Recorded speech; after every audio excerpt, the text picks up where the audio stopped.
The Jaguars were in good position to make their first trip to the Super Bowl until Tom Brady demonstrated why he's arguably the greatest NFL quarterback of all time. Brady engineered a touchdown drive to put the Patriots, who had been trailing since early in the second quarter, ahead 24-20 with a little less than 3 minutes left in the AFC title game. And Jacksonville couldn't answer. Overall, the 2017 season was a smashing success for the Jaguars, relying primarily on a strong defense and the NFL's best rushing attack. Jacksonville returned to the playoffs for the first time in a decade. An AFC Championship game appearance last occurred for Jacksonville during the 1999 season, with the nucleus of an AFC South winning squad remaining largely intact. The biggest off-season question facing the Jaguars is whether much-maligned quarterback Blake Bortles will remain under center. Bortles wants to stay in Jacksonville but recognizes that the decision is beyond his control. Bortles' 2017 season. The Jaguars exercised a fifth-year option on Bortles for $19.053 million last May despite a 2016 season in which he regressed badly. This fifth year was guaranteed for injury when the option was exercised. Poor outings early in the preseason prompted Jaguars head coach Doug Marrone to put the quarterback job up for grabs. The third overall pick in the 2014 NFL Draft retained his job after responding positively to the competition. Bortles was effective this season, operating essentially as a game manager. He completed over 60% of his passes for the first time in his NFL career while throwing a career-low 13 interceptions. Bortles' 62 completion percentage ranked 24th in the NFL. He was one spot ahead of Eagles' second-year quarterback Carson Wentz, who was the favorite to win league MVP before a late-season ACL tear. The 13 interceptions came on 102 fewer attempts than in 2016, when 16 of Bortles' passes were picked off. At times during the season, Bortles looked every bit of a top pick in the draft. He was outstanding in 3 wins to start December. Bortles completed 71.4% of his passes, 65 of 91, for 903 yards while throwing 7 touchdowns without any interceptions to post a 128.6 passer rating in those games. The final 2 games of the regular season, both losses, were a cause for concern. Bortles completed only 55.6% of passes while throwing 5 interceptions as his passer rating plummeted to 58.6.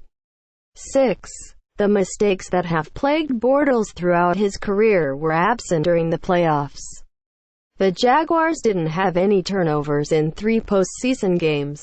A wild-card game win came with Bortles having more rushing yards, 88, than passing yards, 87. Bortles made his share of plays with both his arm and legs to help the Jaguars beat the Steelers 45-42 in a divisional playoffs shootout.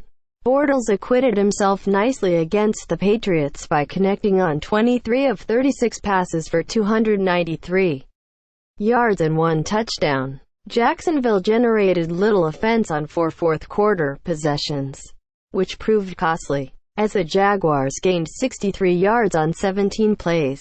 The team's ultra-conservative approach at the end of the first half could be construed as a lack of confidence in Bortles. Jacksonville sat on the ball to run out the clock with just under a minute left in the half and 2 timeouts, preserving a 14-10 lead. According to ESPN Stats and Information, it was the first time a team had taken a knee with over 50 seconds remaining in the first half all season. Potential veteran replacements. Replacing a starting quarterback the season following a conference championship game or Super Bowl appearance isn't unprecedented but a rarity. Removing Peyton Manning, who retired after the Broncos won Super Bowl 50, from the equation, it has occurred only once in the 21st century. The Ravens tried to upgrade by giving big money to free agent Elvis Grbac, who was coming off a 2000 season where he was third in the NFL in passing yards. Instead of re-signing Trent Dilfer after winning Super Bowl 35, the move backfired. Grbac threw more interceptions than touchdowns during his lone season in Baltimore before retiring. Once the Ravens were eliminated by the Steelers in the divisional playoffs. Typically, there is a lack of quality veteran quarterbacks available. The upcoming off-season may be one of the only times when this isn't the case. Bortles' option year becomes fully guaranteed on the first day of the 2018 league year, which starts at 4 p.m. ET. On March 14, Jacksonville could release Bortles prior to this point without any salary cap consequences. The $19.053 million of cap room that would be gained could come in handy for Bortles' replacement should Jacksonville decide to go in a new direction at quarterback. The Jaguars are projected to have just over $17.5 million in cap space, assuming the 2018 salary cap is set at $178.1 million, which is the high end of projections given to teams at a December league meeting.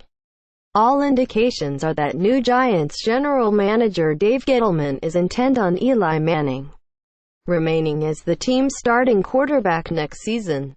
The Jaguars had been most frequently mentioned as a potential destination for Manning because his former head coach, Tom Coughlin, is Jacksonville's executive vice president of football operations. It's hard to envision a realistic scenario where Drew Brees doesn't re-sign with the Saints. Brees expressed his desire to end his career in New Orleans after losing to the Vikings in the divisional playoffs. Negotiations between the Saints and Tom Condon, Brees' agent, would probably need to collapse before the 11-time Pro Bowler would explore other options. The 39-year-old will likely want a 2- or 3-year commitment averaging more than the 1-year, $24.25 million contract extension he signed in 2016. Kirk Cousins' status will determine his viability for other teams. A third franchise tag at almost $34.5 million would virtually ensure Cousins' return to the Redskins for another season because he would be prevented from soliciting an offer sheet from other NFL teams. Jacksonville isn't going to have the abundance of cap room necessary to create an offer sheet the Redskins couldn't match if Cousins is given a transition tag for slightly over $28.7 million. The best chance to deter matching would be to include provisions which would allow Cousins to void his contract after the 2018 or 2019 season, where he couldn't be designated as a franchise or transition player and/or fully guaranteeing all contract years or at least a portion of the latter years. An offer sheet or signing Cousins as an unrestricted free agent will likely require making him the NFL's highest-paid player over Lions quarterback Matthew Stafford, who signed a 5-year, $135 million contract extension with an NFL record $92 million of overall guarantees during the preseason. The Chiefs trading up to use the 10th overall pick in the 2017 draft on Patrick Mahomes put Smith on notice that his days in Kansas City were coming to a close. Smith, who has a year left on his contract in 2018 with a $17 million salary, responded with his best NFL season as the Chiefs won the AFC West. He led the NFL with a career-best 104.7 passer rating. Smith's 67.5 completion percentage was third best in the league. His also set career bests in passing yards, 4.042, and touchdown passes, 26, while throwing only 5 interceptions. The Chiefs have made the playoffs 4 out of 5 years and haven't had a losing season since acquiring Smith from the 49ers in 2013, but have only one postseason win with him. There has been speculation that the Browns will have interest in trading for Smith, who turns 34 in May, since new general manager John Dorsey held the same position with Kansas City when he was acquired. Kansas City would be justified in seeking similar compensation as the Eagles got from the Redskins in a 2010 trade for a 33-year-old Donovan McNabb. He went for a 2010 second-round pick, 37th overall, and a 2011 fourth-round pick. It would probably make sense to sign Smith to an extension after giving up significant draft capital to get him. His current contract, which was signed in 2014 when the salary cap was $133 million, averages $17 million per year and contained $45 million in guarantees. An equivalent deal in a 2018 salary cap environment would average right around $23 million with approximately $60 million in guarantees. Case Keenum taking a one-year deal worth a maximum of $2.5 million from the Vikings after languishing on the open market for about a month wasn't supposed to be an impact signing. He became Minnesota's most important acquisition because of starting quarterback Sam Bradford's knee problems. Keenum helped the Vikings win the NFC North with a 13-3 record, which tied for best in the NFL, and secure a first-round playoff bye before losing to the Eagles in the NFC Championship game. In 15 games, 14 starts, Keenum threw for 547 yards with 22 touchdowns and only 7 interceptions. He connected on 67.6% of his passes, which was second in the NFL, and had the league's 7th best passer rating at 98.6. A transition tag for approximately $21 million or a non-exclusive franchise designation in the $23 million neighborhood is a distinct possibility for Keenum despite a subpar game against the Eagles. Keenum has probably put himself in a position to land a contract with at least the type of money Mike Glennon received from the Bears in free agency as a more unproven commodity. Glennon signed a 3-year, $45 million deal, which is destined to become $18.5 million for a single season in Chicago because it took him only 4 games to lose his starting job to 2017 second overall pick Mitchell Trubisky.